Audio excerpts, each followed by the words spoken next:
Ну, к созданию книжной иллюстрации я прошла, собственно, исключительно через графический дизайн. На первых порах я занималась рекламой, то есть это был дизайн в сфере рекламы, но так или иначе, поскольку по учебе, в том числе и дипломный проект, были связаны непосредственно с книжной графикой, поскольку рекламное дело в этом случае у меня было на работе, по учебе я решила сделать что-то другое. То есть дипломный проект вместе с Фертиковым Александром Васильевичем у нас была сделана книга «Мифы, легенды и сказки удмуртского народа» в 2013 году в качестве дипломного проекта. Вот. Это была, собственно, первая книга, которая была сделана с каким-то уже осознанием этого всего. Но первая же книга, которая была проиллюстрирована мной, была сборник стихотворений в 9 классе. Преподавательница русского языка попросила проиллюстрировать, то есть я взялась за это дело. То есть это было такое начало, скажем так, совершенно неосознанное, то есть просто по одной простой причине, что ты любил рисовать, и все. Только поэтому взялся за эту работу.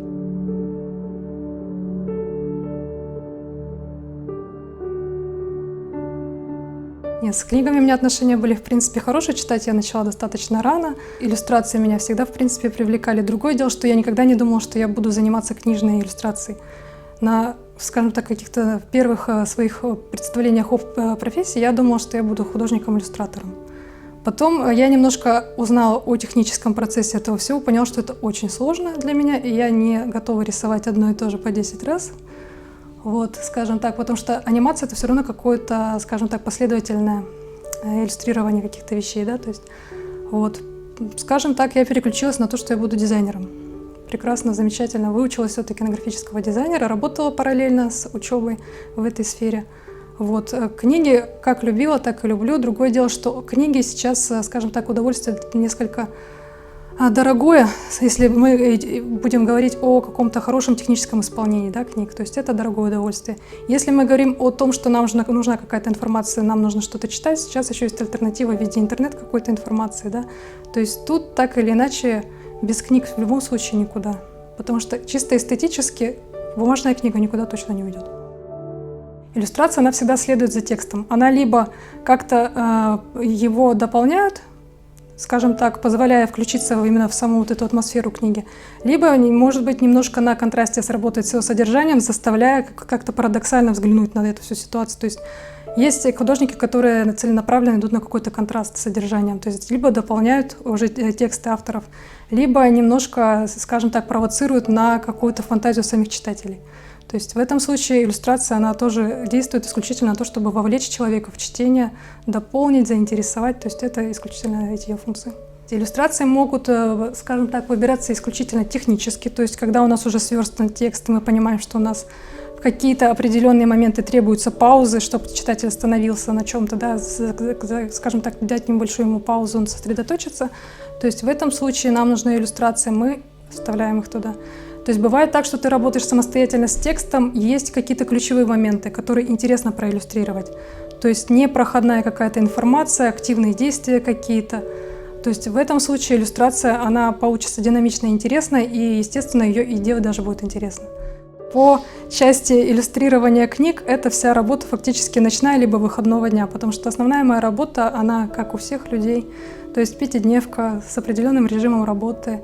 А иллюстрация, она требует так или иначе даже чисто технически какой-то возможности разложить краски, карандаши и прочее все вот это вот. То есть это, как правило, ночная работа, либо выходные дни, естественно, музыка, естественно, там должно быть хорошее освещение, то есть хороший настрой. Бывают абсолютно ленивые дни, когда не идет ничего, невозможно. То есть бывает так, что за один день делаешь очень много.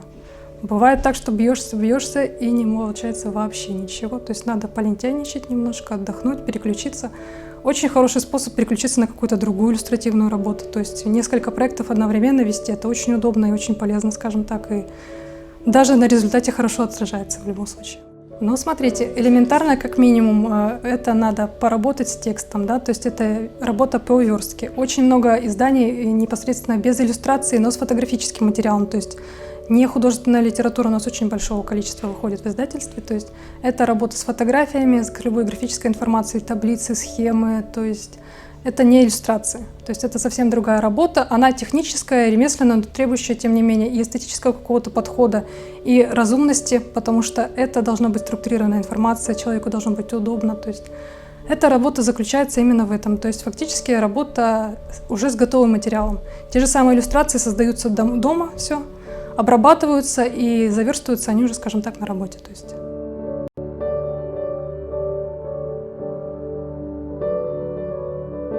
Технические правила у нас, скажем так, ограничиваются непосредственно качеством самого изображения. Если это фотография марочного качества, то есть мы не можем ее пустить на разворот. У любого изображения есть какой-то свой определенный масштаб. Нам нет смысла делать огромный портрет писателя на целую полосу книги, когда мы можем его очень интеллигентно дать вместе с текстом, и это будет удобочитаемо. Другое дело, что какие-то большие панорамные виды, они требуют все равно какой-то определенной детализации при печати. То есть в этом случае имеет смысл делать фотографию крупно, чтобы люди спокойно могли ее рассмотреть, какие-то все подробности, где-то что-то интересное для себя увидеть. То есть то, что изображено на фотографии, да, либо на изображении, оно уже требует определенного масштаба. То есть и технические параметры, то есть качество самого изображения уже диктуют нам некоторые форматы этого всего. А еще есть такой базовый, скажем так, параметр, как формат самого издания. То есть мы в любом случае ориентируемся исключительно на конкретный формат. То есть тут без вариантов.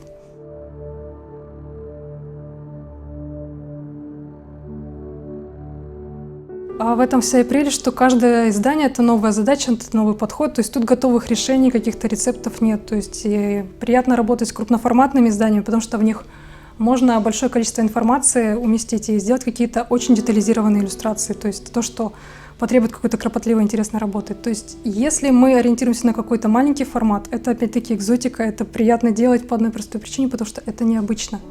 То есть ты переключаешься на то, что это изображение будет восприниматься именно в каком-то маленьком формате, и ты уже смотришь на то, как человек будет держать эту книгу, как он будет ее листать. То есть тут уже тоже совсем другое восприятие в любом случае у человека. То есть тут тоже у меня никаких каких-то рамок нету, то есть я открыта для каких-то новых вот этих вещей.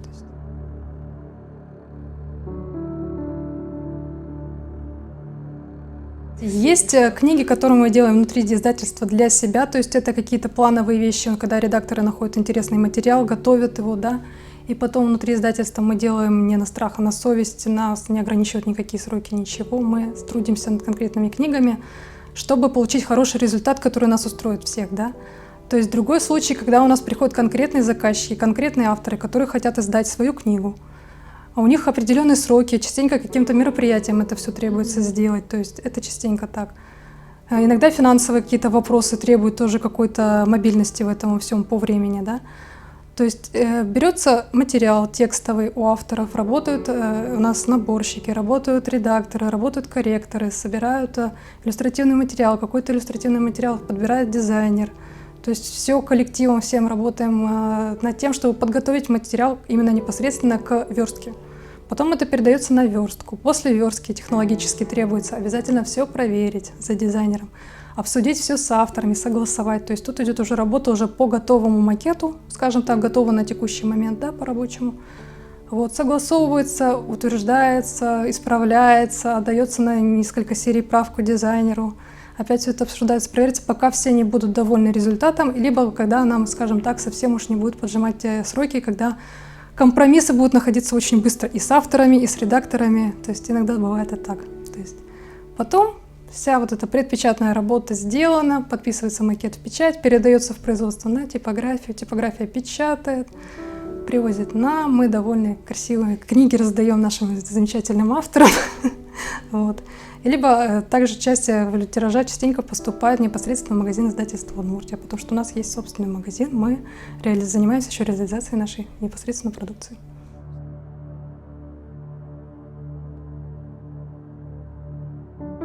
Чувства бывают двоякие, потому что не так страшен макет, как его печатают.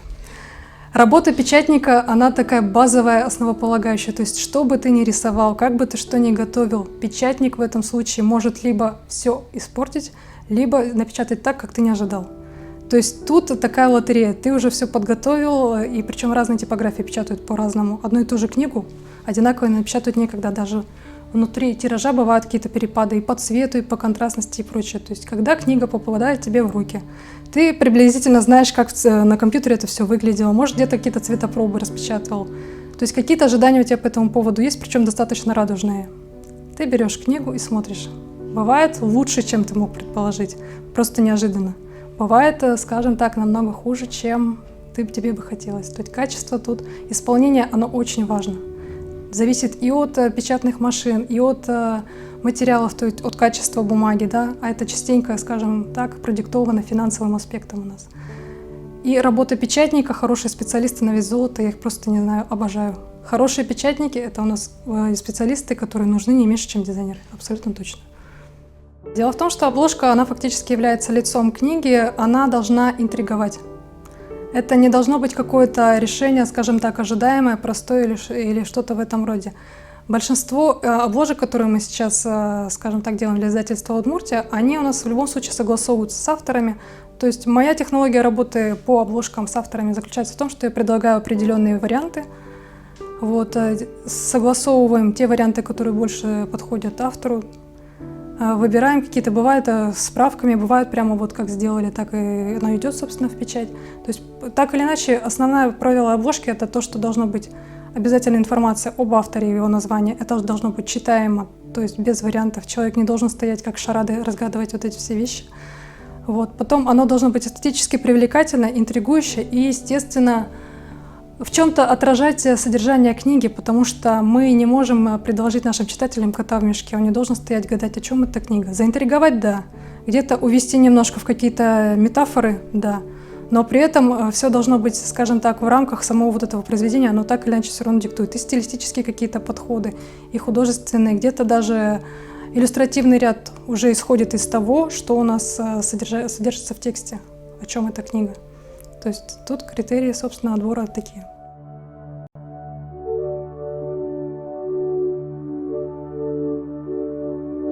Вот идеи так или иначе появляются по одной простой причине, потому что надо.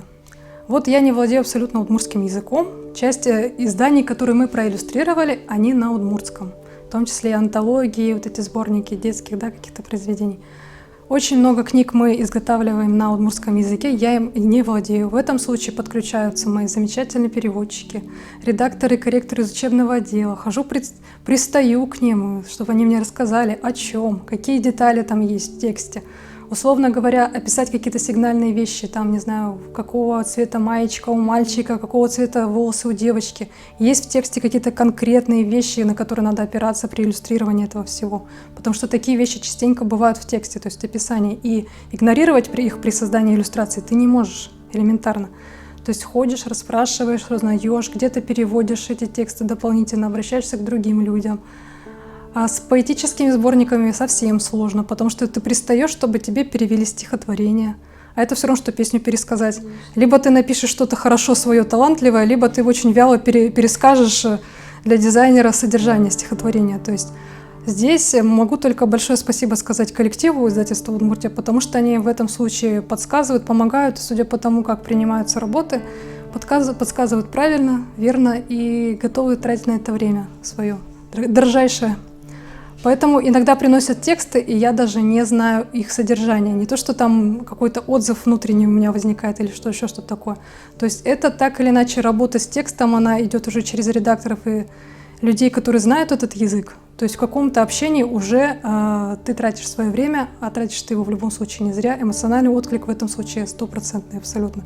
Ты вовлечен в эту работу, наверное, даже больше, чем когда-либо просто вот читаешь текст какой-то.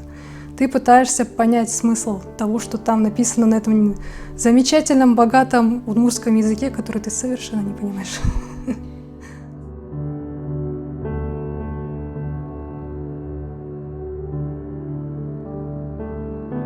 Работа дизайнера, она полуинженерная специальность в любом случае. То есть то, что ты рисуешь, это не будет висеть в красивой раме в музее. Это пойдет в производство.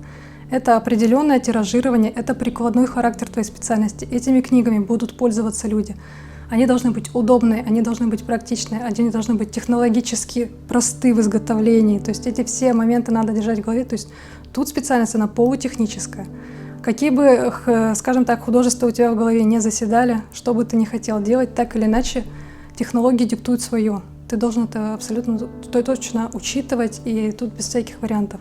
Поэтому мне кажется, что вот очень хорошие художники даже из архитекторов получаются. Вот я замечала очень много количества иллюстраторов, которых я, скажем так, держу в голове как своих каких-то предпочтительных. Среди них очень много архитекторов, людей с математическим образованием. То есть это люди априори по своему образованию достаточно далекие от каких-то гуманитарных вещей. Но при этом с художественной частью они справляются идеально, и как дизайнеры или книжные графики, они работают очень четко. Точность у них и какая-то технологическая вот эта вот подготовленность к изготовлению иллюстраций просто потрясает иной раз.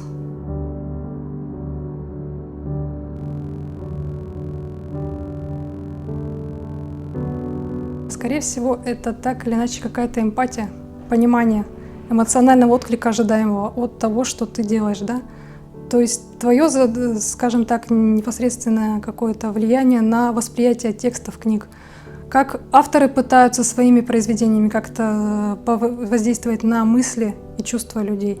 То же самое делает автор, который иллюстрирует эти тексты, который пытается дополнить их какими-то своими визуальными вот этими образами. То есть именно какое-то внутреннее понимание и человеческой психологии, и понимание того, что хотел сказать автор. То есть так или иначе все через голову приходится прокручивать, потому что это работа с информацией, это работа с живыми людьми, это работа с текстом автора, который был живым человеком, это работа с читателем, которые тоже живые люди, у всех свои, скажем так, какие-то особенности так или иначе есть. Это все тоже связано с работой людьми, то есть это очень такая психологичная история абсолютно. Я к понятию собственного стиля в иллюстрации отношусь очень скептически по одной простой причине, потому что я не считаю, что возможно иллюстрировать Колобка и «Преступление и наказание» одним и тем же стилем. Либо ты начинаешь занимать какую-то определенную нишу и работаешь с определенной, скажем так, литературой, закрывая для себя все остальные, и диктуешь это тем, что у тебя определенный стиль, наработанный, какие-то определенные, скажем так, художественные подходы для тебя уже открыты, выверены, и ты с ними работаешь. Есть определенный круг поклонников, которым нравится твой стиль. Но для меня это не так принципиально, потому что стиль должен быть не у автора, а у книги. И этот стиль должен быть продиктован и тем, что в этой книге, ее содержанием, подходом самого автора текста, подходом самого художника, который проиллюстрировал этот текст. То есть здесь стиль, скорее всего, должен быть все-таки у самого издания. Это должно быть высокохудожественно, это должно быть эстетично, это должно быть все гармонично и взаимосвязано.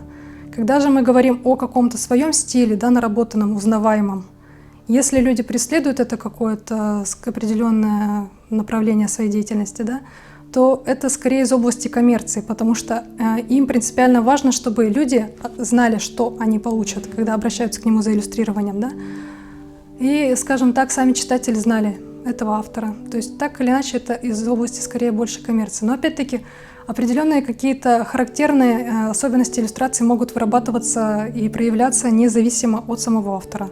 То есть он может работать, даже этого не замечать, но люди будут замечать эти вещи и независимо от того, хочет он этого или нет, подмечать и говорить: о, это вот этот автор, это вот этот автор. То есть так или иначе круг каких-то читателей определенных уже могут тебя узнавать. Но для себя задача выработать какой-то стиль, какие-то там вот эти придумать мулечки, которые будут отмечать конкретно тебя, а других авторов нет абсолютно по одной простой причине. Потому что это всегда и разные какие-то технологические вариации. От цифровой графики у меня в данном случае до какой-то ручной графики, там цветные карандаши, смешанная техника с гуашью, с акварелью, бог знает с чем. То есть я для себя никаких ни шаблонов, ни границ в этом плане не ставлю, и задачи выработать какой-то свой художественный стиль у меня тоже не стоит.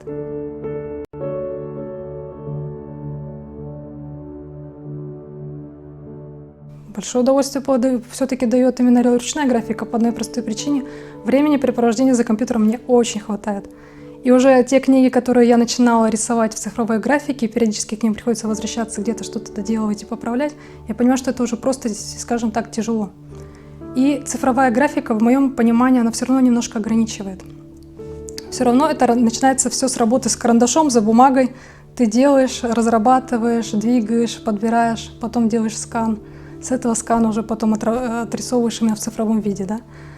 Вот. То есть тут все через сканирование. Но ручная же графика, она намного, скажем так, богаче, своеобразнее. И те иллюстраторы, которых я замечаю, которые мне нравятся и привлекательны, это, как правило, элементарная ручная графика на аналоговых носителях, простыми материалами. То есть цифровая вот эта вся история, она, скажем так, в свое время была очень популярна. Сейчас уже обратный процесс начался. Ищут людей, которые умеют работать руками.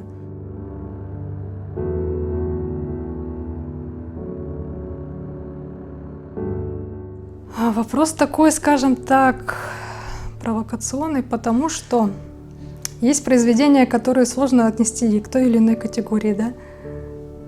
У нас есть сказки, даже, скажем так, те, которые я иллюстрировала, они рассчитаны на семейное чтение. То есть тут где-то какие-то детали могут быть понятны для взрослых, где-то какие-то детали должны быть понятны, простые восприятия непосредственно для детей.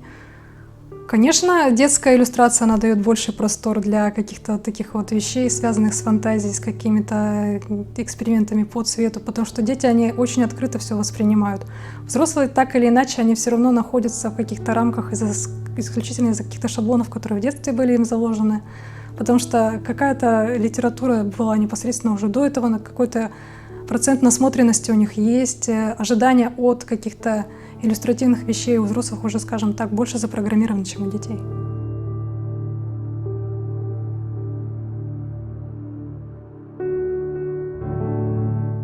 Не обязательно, когда эта информация не требует никакого дополнения визуальными какими-то спецэффектами, когда сам текст либо настолько насыщен какими-то описаниями и прочее, что вторгаться художнику еще в эти тексты, да, и как-то пытаться дополнять, это просто уже становится тяжело воспринимать психологически. Есть нехудожественная литература, не требующая никаких иллюстративных вещей. Никто не будет помещать иллюстрацию в словарь. То есть абсолютно разные подходы, абсолютно разные жанры литературы, да, так или иначе. Они тоже есть издания, которые не требуют никаких иллюстративных вещей, но при этом требуют какой-то четкой организации структуры информации, каких-то небольших пауз в виде иллюстративных элементов, там, не знаю, в виде концовок каких-то, либо заставок, которые просто будут давать психологически человеку какие-то паузы для того, чтобы сосредоточиться, либо наоборот немножко отвлечься от текста, да, и приступить к новой какой-то главе чтения книги. То есть тут немножко ритмически все вот это продиктовано самой структурой информации. Не обязательно это какие-то сложные иллюстрации, которые будешь сидеть разглядывать. Иногда это просто какая-то маленькая пауза, маленькая передышка потом. Поэтому частенько в каких-то поэтических сборниках мы можем просто увидеть какие-нибудь виньеточки, не сюжетные иллюстрации, какие-то абстрактные вещи, которые просто нам дадут небольшую паузу. Мы на них обратим внимание, отвлечемся от чтения букв и с новыми силами примемся за дальнейшее чтение.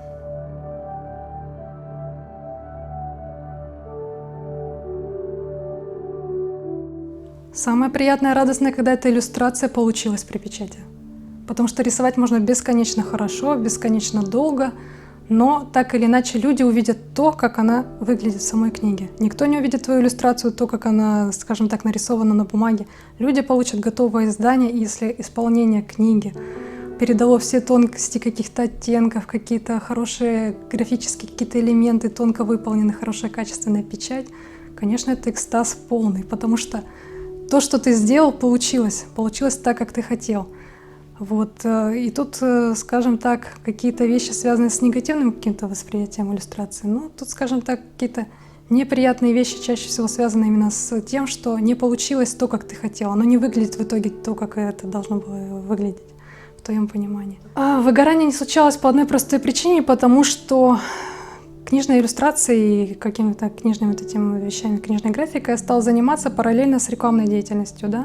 То есть основная моя работа была связана с работой в рекламном агентстве, и деятельность с работы как художника книги была в данном случае какой-то побочной. Это был фактически отдых, как хобби, как праздник. Вот другое дело, что когда ты заканчиваешь с какой-то рекламной деятельностью и полностью погружаешься в книгу на фрилансе, да, и ты занимаешься изо дня в день этой книгой. Иногда наступают те самые ленивые дни, о которых я говорила. Тебе нужно отдохнуть, потому что у тебя не получается, либо переключиться на какую-то другую работу, потому что нельзя монотонно, как человек у станка, приходить в определенное время, стоять и делать то, что тебе надо, и получать результат с определенной какой-то продуктивностью. Это точно не про иллюстрацию, это точно не про художественную деятельность, то есть такого не случается. Иногда надо немножко отпускать ситуацию. Возможно, если тебе надоело работать над какой-то одной иллюстрацией, переключиться на другую и вести их просто параллельно. Это тоже прекрасная смена, скажем так, деятельности, и лучше отдыха ты в любом случае не представишь. То есть так или иначе выгорание не происходит, потому что и книги все разные, авторы все разные. И по времени так или иначе ты всегда это делаешь не монотонно, как человек у станка. То есть у тебя есть возможность и переключиться, и отдохнуть, и где-то просто не заниматься этим, потому что ты можешь взять какое-то нехудожественное издание и работать над версткой. То есть тут переключение 100% идет. Ну, так или иначе, в любое вдохновение у нас идет эта информация. Информацию мы можем получать абсолютно разными какими-то вещами. Мы можем смотреть на что-то, мы можем что-то ощущать тактильно, мы можем путешествовать, вдыхать, что называется, духи и туманы, и потом радостно возвращаться и заниматься своей работой. Все впечатления, которые есть у человека, они вполне отражаются на его работе, чем бы он ни занимался, так или иначе. По отношению к тому, есть ли какой-то способ себя обогащать за счет того, что ты смотришь работы других иллюстраторов, это 100%. Потому что огромный культурный пласт связан непосредственно с иллюстратором. Такое количество хороших книг сейчас издается. Такое количество хороших авторов, которые видишь и думаешь, боже мой, какой хороший новый автор, а потом выясняется, что это советский автор, который только сейчас добрался до читателя, только сейчас его работы в хорошем исполнении поступили, скажем так, в работу для наших книжных издателей, а ты думаешь, что это новый автор. То есть тут, скажем так, абсолютно мир полон открытий. То есть тут без каких-то эмоциональных потрясений в любом случае не обходится. Для меня, скажем так, элементарное ознакомление с новыми какими-то изданиями сродни путешествию в любом случае.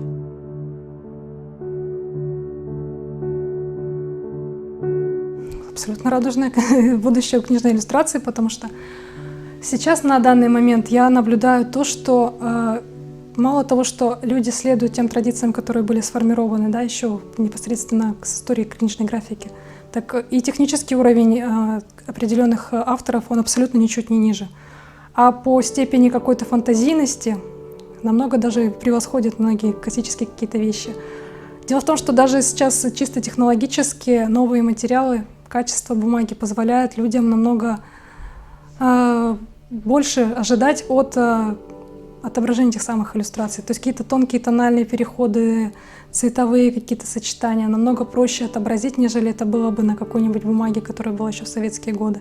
То есть они делают какие-то сложные иллюстрации, интересные, и они вправе ожидать, что для читателя они дойдут именно в таком виде. То есть в данном случае будущее, я все-таки думаю, что ничуть не пострадает, а то, что книга аналоговая выйдет из обихода, я вообще не сомневаюсь, что этого не случится никоим образом. Я даже не представляю себе, потому что сейчас само книжное вот это издание, оно стало каким-то определенным искусством. То есть это не элементарная какая-то прикладная деятельность, это уже искусство. И восприятие этой книги, оно скорее больше уже эстетическое, нежели попытка выработать какую-то информационную, какую-то